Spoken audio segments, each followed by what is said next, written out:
يا أيها الذين آمنوا كتب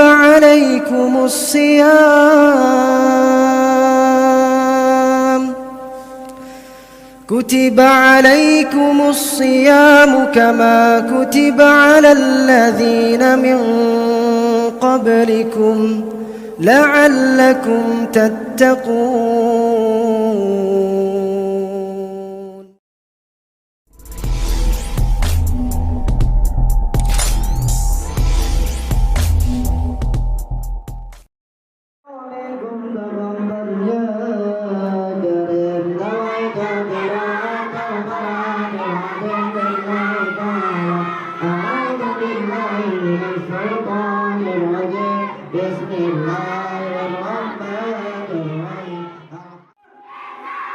Doanya apa?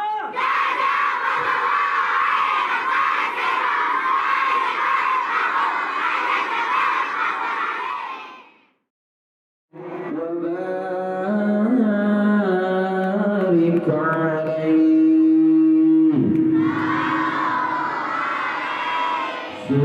سبحان الله والحمد لله ولا إله إلا الله سبحان الله والحمد لله ولا إله إلا الله الله الله الله يا الله الله الله يا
Yang terakhir, amalan spesial di Ramadan adalah infak dan sedekah.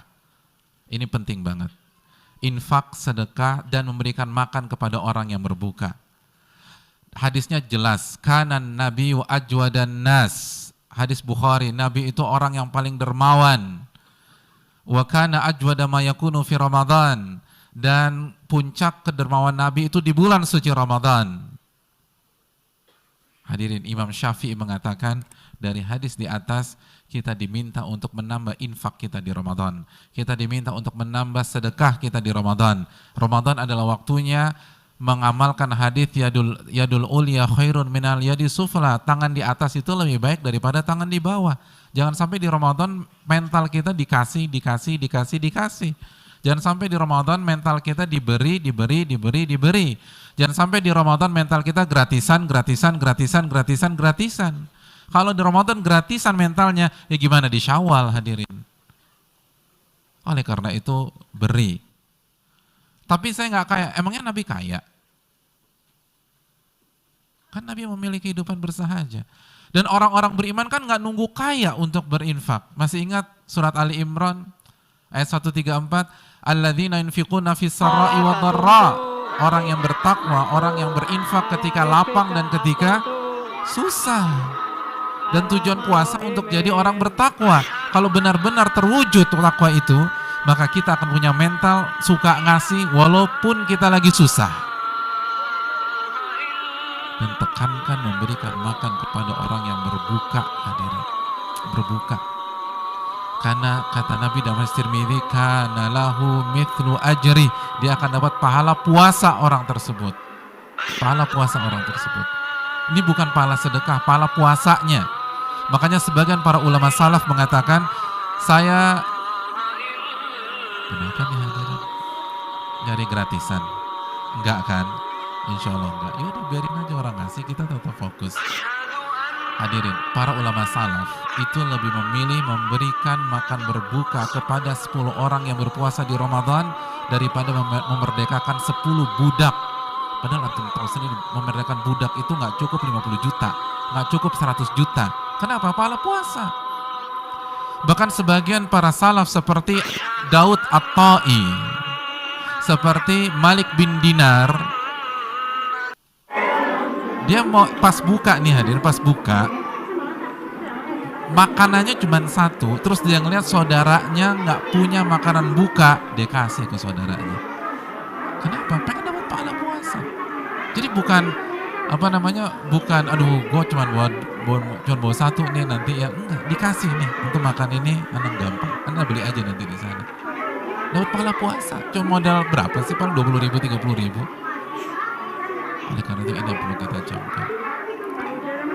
Kasih infak kita, sedekah kita yang terbaik. Orang yang bertakwa nggak peduli lagi susah, lagi lapang, yang penting dia ngasih ke orang.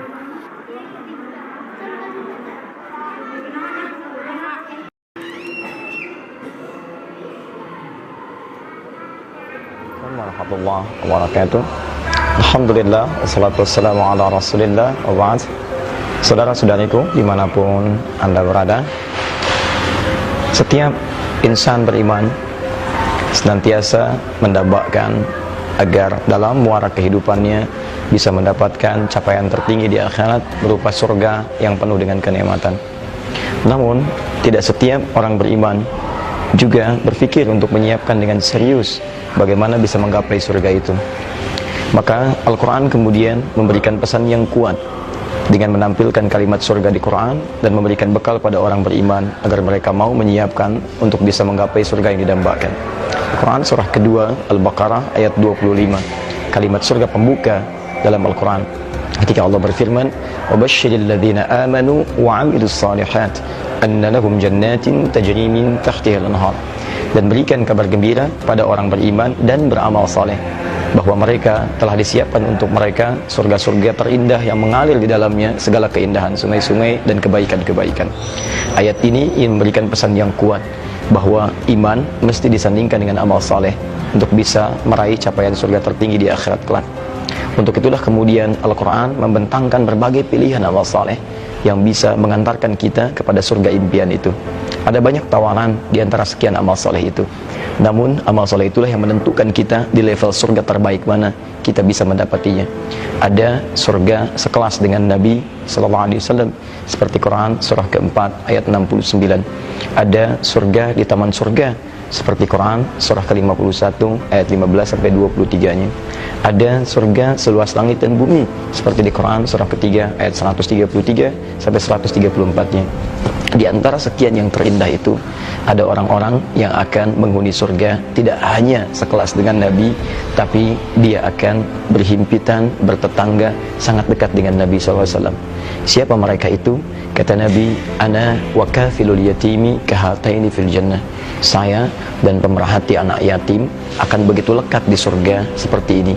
Nabi menggambarkan dua jari yang saling berdekatan. Bagi Anda pendamba surga, bagi Anda pengharap surga, ada tawaran indah dari Nabi SAW. Bukan hanya surga biasa, tapi surga sekelas dengan Nabi SAW, setingkat dengan Nabi SAW, bahkan berdampingan, beriringan, kebersamaan yang sifatnya abadi dan tidak terpisahkan. Pemerhati anak yatim. Melalui ini saya ingin mengajak kepada teman-teman sekalian, saudara-saudariku seiman khususnya, mari kita wujudkan mimpi kita untuk meraih surga bersama Nabi dengan bisa mengaplikasikannya melalui perhatian terhadap anak-anak yatim. Maka mari kita bergabung ke dalamnya, kita santuni anak-anak yatim. Saking pentingnya tawaran ini, Al-Quran meminta bahkan bagi yang belum terlibat pun, yang belum memiliki, untuk mengingatkan orang-orang yang memiliki kemampuan ini dengan kalimat yang sangat tegas. Quran surah 9 ayat 103, khudh min amwalihim sadaqah. Ambil, ingatkan, sampaikan pada pemilik harta, sedekah mereka bisa dimanfaatkan untuk meraih mimpi terindah, mendapati surga yang terbaik. Boleh jadi ada yang dititipkan pengetahuan, dengan pengetahuan itu dia bisa ke surga. Ada yang dititipkan tenaga, dengan tenaga itu dia banyak beribadah mengantarkan dia ke surga. Tapi mungkin Anda yang terpilih oleh Allah dititipkan harta benda yang dengan harta itu bisa mengantarkan Anda ke surga. Bukankah itu pesan Al-Quran kepada Qarun ketika diturunkan ayat-ayat Allah mengingatkan kita pada masa lalu? Quran surah ke-28 ayat ke-77. Indah kalimatnya, wabtaghi fima atakallahu daral akhirah wala tansa nasibaka minad dunya wa tansa nasibaka minad dunya. Kata Quran, Anda tidak harus melupakan dunia, tapi jadikan dunia sebagai bekal itu untuk meraih akhirat terbaik bagi Anda seluruhnya. Bismillahirrahmanirrahim. Ana wa kafilul yatimi fil jannati hakadha wa asyara bisababah wal wusta wa farraja bainahuma syai'a. Hadis riwayat Bukhari. Aku dan orang-orang yang memelihara anak yatim di surga seperti ini. Beliau menunjukkan telunjuk dan jari tengah, serta beliau merenggangkan antara keduanya. Hadis riwayat Bukhari dari Sahal bin Sa'ad.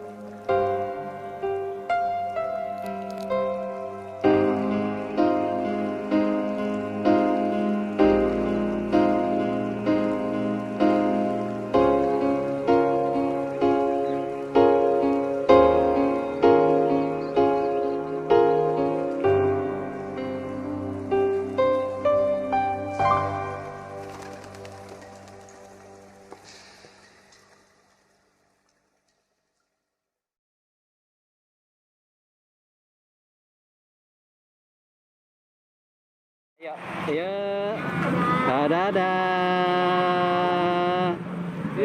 Sini dong, lihat sini dong. Dadah. Lagi lihat apa? Kerbau bule.